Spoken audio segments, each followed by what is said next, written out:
दिल तुझे नाज है जिस शख्स की दिलदारी पर, दिल तुझे नाज है जिस शख्स की दिलदारी पर, देख अब वो भी उतर आया अदाकारी पर।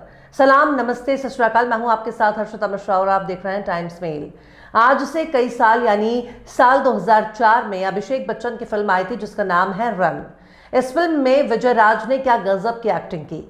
इस फिल्म की 2 सीन को आज भी लोग याद करके हंसते हैं। एक सीन में दिखाया गया है कि विजय राज ने 5 रुपए में चिकन बिरयानी खाया, वो भी लेग वाला, लेकिन बाद में पता चला कि वो चिकन बिरयानी नहीं बल्कि कौवा बिरयानी था। इसके बाद एक और सीन बड़ा मशहूर हुआ। विजय राज को छोटी गंगा का दर्शन हो जाता है, जिसके बाद एक ठग ने उनके कपड़े उतरवा लिए और उनको छोटी गंगा में डुबकी लगाने के लिए उकसाया और विजय राज छोटी गंगा में डुबकी लगाने के लिए कूद पड़े। पर बाद में पता चला कि छोटी गंगा नहीं, वो तो एक गंदा नाला है। यानी ठग ने एक गंदे नाले का प्रचार छोटी गंगा के तौर पर किया और भोले भाले विजय राज को उसमें कुदा दिया। पर जब फिल्मों की घटनाओं की हकीकत साबित होने लगे तो इसे इत्तेफाक कहें या फिर किस्मत। दरअसल सनातन के पुरोधाओं ने पूरे देश को ऐसे पानी में डुबकी लगवा दी जो अब पखाने के पानी के तौर पर जाना जाता है। सोचकर भी घिन आती है कि धर्म के नाम पर जिन लोगों ने खुद को कट्टर सनातनी साबित करने के लिए तमाम हदों को पार कर दिया, उन्हीं लोगों ने 1-2 नहीं बल्कि 56 करोड़ से ज्यादा लोगों की आस्था के साथ खिलवाड़ कर दिया। अब जाकर इस बात का खुलासा हुआ है कि उत्तर प्रदेश की भाजपा सरकार ने जिस महाकुंभ के नाम पर करोड़ों रुपए पानी की तरह बहाए, उस महाकुंभ में जिन लोगों ने डुबकी लगाई है उन लोगों के साथ विजय राज वाला कांड हो गया। अब सरकारी रिपोर्ट बता रही है कि कुंभ के नाम पर महाकुंभ में लगाई गई डुबकी दरअसल टट्टी पखाने और मल के पानी में लगाई गई डुबकी है। यानी आप सोचिए, कोई दिल्ली से आ रहा है, कोई हरियाणा से आ रहा है, कोई कलकत्ता से आ रहा है, कोई मद्रास से आ रहा है, कोई पटना से आ रहा है और सब इसी उम्मीद में आ रहे हैं कि हम गंगा जी में डुबकी लगाएंगे, पवित्र हो जाएंगे, अपने पापों को धुल देंगे। पर उन्हें भी मालूम नहीं था कि वो कुंभ में डुबकी नहीं लगा रहे हैं बल्कि मल के जल में डुबकी लगा रहे हैं। अब सरकारी रिपोर्ट बता रही है कि कुंभ का जल ना तो नहाने लायक है और ना आचमन के लायक, यानी पीने के लायक भी नहीं।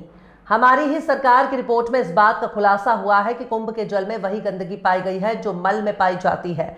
यानी वही चीज का मतलब वही चीज है जो हर इंसान सुबह सुबह फ्रेश होता है। मतलब जिन लोगों ने स्नान किया है उन लोगों ने न सिर्फ अपने शरीर को दूषित किया है बल्कि उस गंदगी को अपने हलक के नीचे भी उतार लिया है, जो गंभीर बीमारियों को दावत दे रहा है।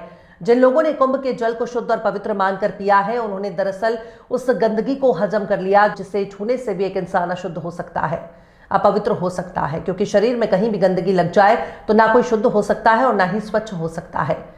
कुल मिलाकर इस बड़े खुलासे के बाद आदित्यनाथ की सरकार जवाब देने से भाग रही है।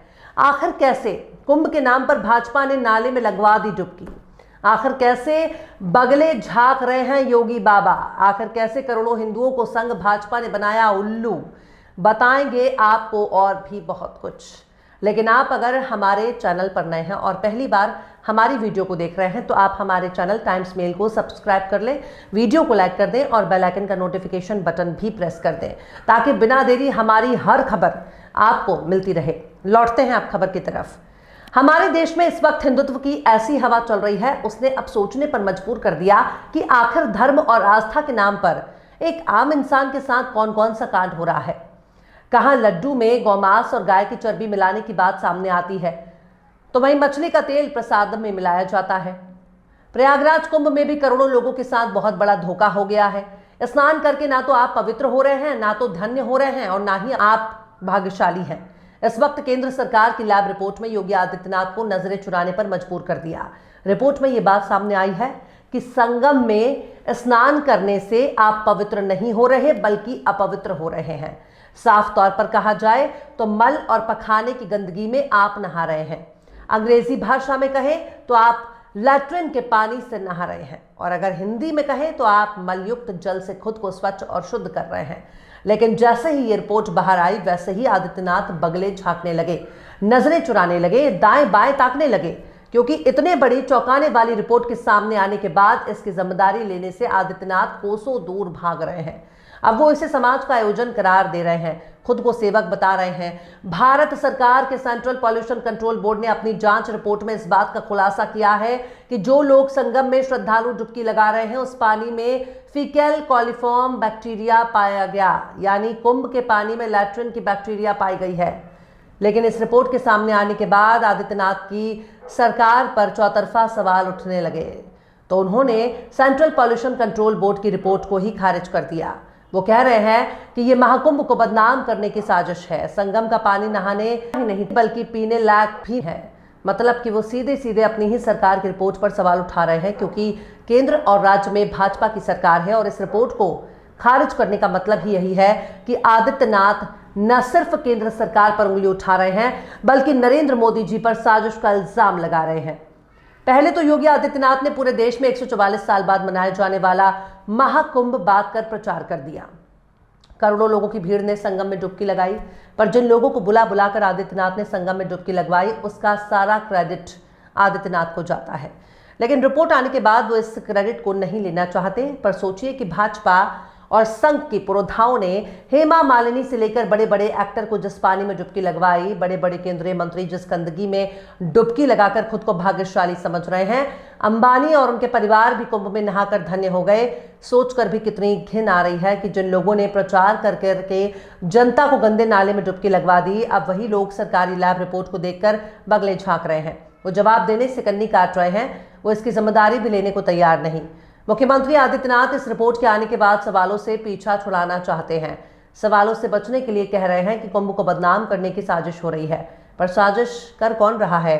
जांच रिपोर्ट तैयार करने वाली ना तो कांग्रेस है ना तो समाजवादी पार्टी, बल्कि सेंट्रल पॉल्यूशन कंट्रोल बोर्ड केंद्र सरकार का है। सेंट्रल पॉल्यूशन कंट्रोल बोर्ड ने इस बात का खुलासा किया है कि महाकुंभ में फीकल कॉलिफॉर्म बैक्टीरिया अधिकतम मानक से भी कहीं ज्यादा पाया गया है। अब तो शंकराचार्य अभिमुक्तेश्वरानंद ने भी इस मामले में सीधे सीधे सरकार को कटघरे में खड़ा कर दिया। शंकराचार्य कह रहे हैं कि उन्होंने पहले ही इस मामले को उठाया था, लेकिन सरकार और प्रशासन उनको नजरअंदाज कर दिया। अभिमुक्तेश्वरानंद ने कहा कि हमने ऐसे वीडियो देखे हैं जिनमें लोग सीधे वहां के पानी में मल दिखा रहे हैं।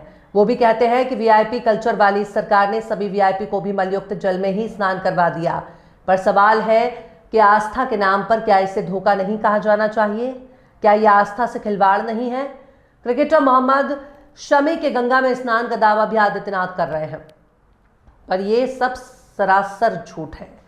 पर अफसोस, माफी वीर को आदर्श मानने वाली भाजपा इस वक्त माफी भी मांगने को तैयार नहीं है। बहरहाल चलते चलते आखिर में इकबाल अशर कुरैशी ने भी क्या खूब फरमाया है, अब ना दे इल्जाम बेदर्दी का, मक्कारी ना कर। अब ना दे इल्जाम बेदर्दी का, मक्कारी ना कर, तू ही खुद को जांच ले, मुझसे अदाकारी ना कर। फिलहाल इस खबर में बस इतना ही। इस पूरी खबर को शम्स तबरेज ने लिखा है, जिन्हें आप ट्विटर पर भी फॉलो कर सकते हैं। ट्विटर हैंडल है @शम्स तबरेज काजी। ये वीडियो आपको कैसा लगा कमेंट बॉक्स में आप जरूर से बताइए। वीडियो पसंद आए तो लाइक करें। हमारे यूट्यूब के वीडियो लिंक को फेसबुक, ट्विटर, व्हाट्सएप पर अपने रिश्तेदार, यार, दोस्तों को भी शेयर करें और बेबाक, निष्पक्ष, स्वतंत्र पत्रकारिता को सपोर्ट करने के लिए आप हमारे चैनल टाइम्स मेल को जरूर से सब्सक्राइब करें और हाँ, बेल आइकन की घंटी वाली बटन आप जरूर से दबा दें ताकि आपको हमारे आने वाले नए वीडियो की नोटिफिकेशन फौरन ही मिल जाए। फिर मिलता है किसी और वीडियो में एक नई खबर के साथ। हर्षिता मिश्रा को दीजिए इजाजत। जय हिंद। अगर अभी तक आपने हमारे चैनल टाइम्स मेल को सब्सक्राइब नहीं किया है तो जल्दी से सब्सक्राइब कर दें और बेल आइकन भी प्रेस कर दें।